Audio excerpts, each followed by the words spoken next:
షాప్కి వినాయక చవితి సామాన్లు తీసుకురావడానికి వెంగళూరుకి అయితే వెళ్తున్నాను. బస్ కోసం వెయిట్ చేసి బస్ రాగానే బస్లో ఒక సీట్లో సెటిల్ అయిపోయా.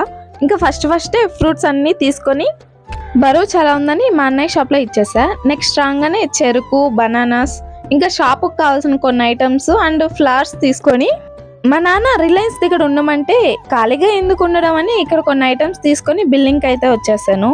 ఇక్కడ క్యూ చాలా ఉంది, అందుకనే కొంతసేపు ఆడుకొని అలా బిల్ వేసుకొని బయటకు వచ్చేసా. ఇంకా చాలాసేపు వెయిట్ చేసిన తర్వాత మా నాన్న అయితే వచ్చారు. మా నాన్న నన్ను తీసుకోపోవడానికి వచ్చాడు అనుకుంటే నాకు ఇంకొక పని చెప్పాడు. ఇక్కడ మా నాన్న ఇచ్చిన మిల్క్ వాటికి బిల్ తీసుకోమని. ఇక్కడ చూసారా, సోడాలతో ఇల్లే కట్టేస్తున్నారు. వీళ్ళు నన్ను మర్చిపోయారు అనుకునే లోపే బిల్ ఇచ్చేశారు. ఇంకా తీసుకొని బయటికి రాగానే వినాయకులు కనిపించారు. ఎప్పుడు మనం ఇంట్లోనే చేసేది, ఈసారి టైం ఉండదని ఒక బొమ్మ అయితే తీసేసుకున్నాను.